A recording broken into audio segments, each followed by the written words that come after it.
ছন্দে ছন্দে হিসাব বিজ্ঞান অর্জন করি প্রকৃত জ্ঞান। ব্যয় সম্পদ আদায় চিনতে পারলে কে ঠেকায়। হিসাব বিজ্ঞানের প্রিয় শিক্ষার্থী বন্ধুরা, আশা করি সকলেই ভালো আছো তোমরা। হিসাব বিজ্ঞানের প্রকৃত বিশুদ্ধ জ্ঞানের জগতে আমি রিয়াজউদ্দিন তোমাদের সবাইকে জানাই সুস্বাগত। প্রিয় শিক্ষার্থী বন্ধুরা, তোমরা আমার এই ক্লাসটি থেকে শিখতে পারবে উৎপাদন ব্যয় বিবরণী প্রস্তুতের অতি সহজ পদ্ধতি। হ্যাঁ শিক্ষার্থী বন্ধুরা, এই কস্ট শিট অথবা কস্ট স্টেটমেন্ট অথবা স্টেটমেন্ট অফ কস্ট কিভাবে অতি সহজে তোমরা প্রস্তুত করতে পারো এ সংক্রান্ত বিস্তারিত আমি এই ক্লাসটিতে আলোচনা করব। তোমরা ক্লাসটি শেষ অবধি দেখতে থাকো, তাহলে অনেক মজার মজার জিনিস শিখতে পারবে, অনেক কঠিন জিনিস তোমাদের কাছে সহজ হয়ে যাবে। আমরা প্রথমেই দেখব যে এই উৎপাদন ব্যয় বিবরণীতে কি বসে। অত্যন্ত গুরুত্বপূর্ণ একটি বিষয়।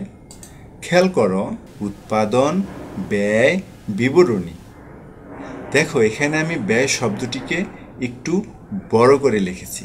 এর কারণ হলো এই উৎপাদন ব্যয় বিবরণীতে শুধুমাত্র ব্যয় আসবে, অন্য কিছু আসবে না।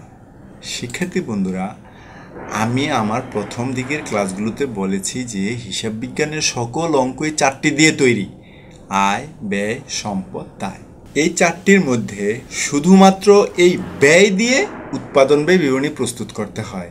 অর্থাৎ উৎপাদন ব্যয় বিবরণীতে কোনো আয়ও লেখা যাবে না, কোনো সম্পদও লেখা যাবে না, কোনো দায়ও লেখা যাবে না। তাহলে দেখো অনেক সহজ হয়ে গেল। প্রশ্নে যদি কোনো আয়, কোনো সম্পদ, কোনো দায় দেওয়া থাকে তাহলে তোমরা সেগুলো বাদ দিয়ে শুধুমাত্র ব্যয়গুলো নিয়ে উৎপাদন ব্যয় বিবরণী প্রস্তুত করবে। শিক্ষার্থী বন্ধুরা, আমরা এতক্ষণ জানলাম যে উৎপাদন ব্যয় বিবরণীতে শুধু ব্যয় বসে, অন্য কিছু বসে না। আর যে ব্যয়গুলো উৎপাদন ব্যয় বিবরণীতে বসে সেগুলো প্রধানত 2 ধরনের এবং মোট 6 ধরনের। চলো সেগুলো কি দেখে নেই। উৎপাদন ব্যয় বিবরণীতে শুধুমাত্র উৎপাদন ব্যয়ই বসবে। এগুলো প্রধানত 2 ধরনের, যথা প্রত্যক্ষ ব্যয় এবং পরোক্ষ ব্যয়। এই প্রত্যক্ষ ব্যয় আবার 3 ধরনের: প্রত্যক্ষ কাঁচামাল, প্রত্যক্ষ মজুরি বা শ্রম এবং প্রত্যক্ষ অন্যান্য ব্যয়। আবার এই পরোক্ষ ব্যয়ও 3 ধরনের, যথা কারখানার উপরি ব্যয়, অফিস ও প্রশাসনিক উপরি ব্যয় এবং বিক্রয় ও বন্টন উপরি ব্যয়। শিক্ষার্থী বন্ধুরা, হিসাব বিজ্ঞানে এই পরোক্ষ ব্যয়গুলোকে উপরি ব্যয় নামেও ডাকা হয়। তাহলে দেখো, প্রত্যক্ষ ব্যয় 3 ধরনের এবং পরোক্ষ ব্যয় 3 ধরনের, মোট এই 6 ধরনের ব্যয় নিয়ে উৎপাদন ব্যয় বিবরণী প্রস্তুত করা হয়। তুমি কিভাবে মনে রাখবে যে উৎপাদন ব্যয় বিবরণীতে প্রধানত 2 ধরনের এবং মোট এই 6 ধরনের ব্যয় বসে? চলো, আমার একটা টেকনিক আছে, আমি তোমাদেরকে দেখাচ্ছি। শিক্ষার্থী বন্ধুরা একটু খেয়াল করো, উৎপাদন ব্যয়, এখানে 2টি শব্দ, একটি শব্দ উৎপাদন আর একটি শব্দ ব্যয়। অর্থাৎ আমি প্রমাণ করতে চাচ্ছি যে উৎপাদন ব্যয় বিবরণীতে বসে উৎপাদন ব্যয়, সেখানে 2টা শব্দ আছে। তাহলে যেহেতু এখানে 2টা শব্দ, তার মানে এখানে প্রধানত 2 ধরনের ব্যয় বসে। এটা হলো মনে রাখার টেকনিক। এটা কিন্তু আবার কোনো বইয়ের কথা না, এটা আমার কৌশল। আবার দেখো শিক্ষার্থী বন্ধুরা, এই উৎপাদন ব্যয় বিবরণীতে তো শুধু উৎপাদন ব্যয় বসে। এই উৎপাদন ব্যয়তে মোট 6টা বর্ণ আছে, তার মানে এখানে মোট 6 ধরনের ব্যয় বসে। তাহলে যদি তোমরা কখনো ভুলে যাও যে উৎপাদন ব্যয় বিবরণীতে প্রধানত কয় ধরনের, তখন দেখবা 2টা শব্দ আছে তাই 2 ধরনের।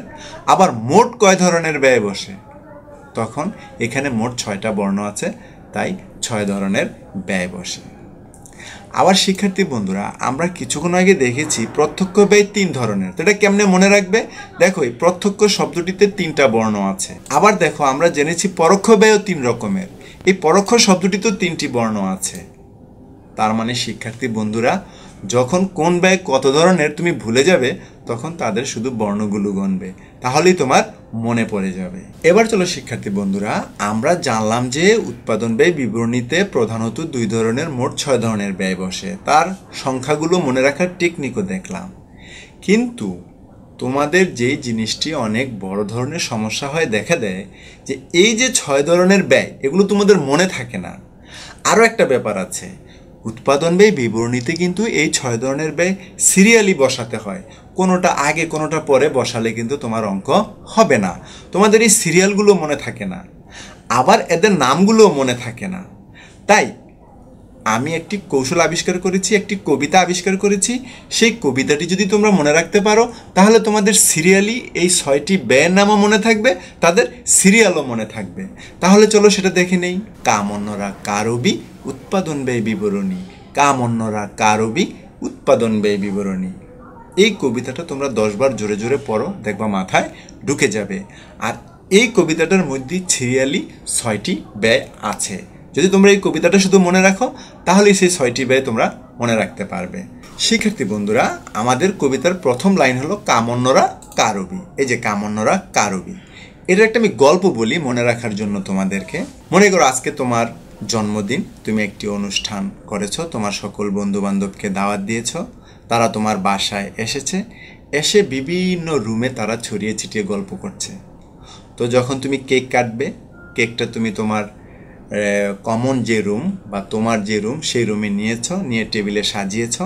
তো তুমি সবাইকে ডাকতেছো কাম অন্যরা, মানে আসো, কাম মানে আসো, অন্যান্যরা তোমরা যে যেখানে আসো সব রুম থেকে চলে আসো। তো যখন সবাই আসছে তাদের মধ্যে একটা ছেলের নাম অবি, তুমি অবিকে চিনো না, তখন তুমি জিজ্ঞাসা করলে কার অবি, মানে কার সাথে অবি এসেছে।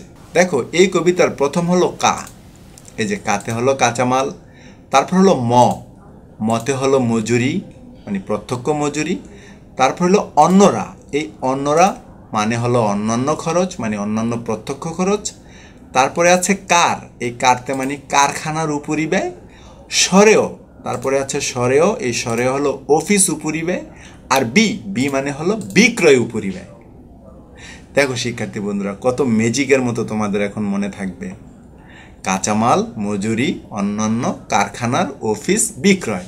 এখানে দেখো সিরিয়ালে প্রথম 3টা প্রত্যক্ষ, পরের 3টা পরোক্ষ বা উপরি ব্যয়। তাহলে আজ থেকে তোমরা যদি এই কামন্যরা কারবি মনে রাখতে পারো তাহলে তোমাদের সিরিয়ালে 6টা ব্যয়ের নামও মনে থাকবে এবং তাদের সিরিয়ালটাও মনে থাকবে। আর এই 6 ধরনের ব্যয় নিয়েই উৎপাদন ব্যয় বিবরণী প্রস্তুত করা হয়।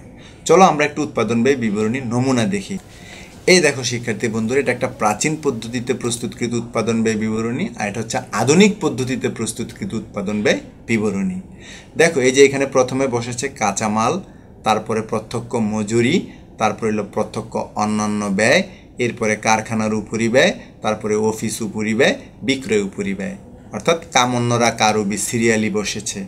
আবার আধুনিকও দেখো তাই, প্রথমে কাঁচামাল, তারপরে মজুরি, তারপরে অন্যান্য প্রত্যক্ষ খরচ, তারপরে কারখানার উপরি ব্যয়, তারপরে অফিস উপরি ব্যয়, তারপরে বিক্রয় উপরি ব্যয়। অর্থাৎ প্রাচীন পদ্ধতির উৎপাদন ব্যয় বিবরণী হোক বা আধুনিক পদ্ধতির উৎপাদন ব্যয় বিবরণী হোক, যেই পদ্ধতিরই হোক না কেন, এই 6 ধরনের ব্যয়ই এখানে বসে। এখন শিক্ষার্থী বন্ধুরা, তোমাদের মনে প্রশ্ন জাগতে পারে যে স্যার, আমরা কিভাবে কাঁচামাল, মজুরি, অন্যান্য ব্যয়সমূহ চিনব? কারখানার উপরি ব্যয়, অফিস উপরি ব্যয়, বিক্রয় উপরি ব্যয় আমরা কিভাবে চিনব? নো টেনশন, এ নিয়েও আমার চ্যানেলে ক্লাস আছে, আমি ভিডিও ডেসক্রিপশনে তাদের লিঙ্কগুলো দিয়ে দিব, তোমরা অতি সহজে এগুলো চিনতেও বুঝতে পারবে। ধন্যবাদ প্রিয় শিক্ষার্থী বন্ধুরা, আশা করি তোমরা অত্যন্ত তথ্যবহুল ও বিশেষ কৌশল নির্ভর এবং বিস্তারিত ব্যাখ্যা বিশ্লেষণমূলক এই ক্লাসটি থেকে ব্যাপক উপকৃত হয়েছে। তাই পয়েন্ট অফ অ্যাকাউন্টিং এর পরবর্তী ক্লাসগুলো দেখার আমন্ত্রণ জানিয়ে তোমাদের সবার সুস্বাস্থ্য কামনা করে আজকের মতো এখানে বিদায়। আল্লাহ হাফেজ।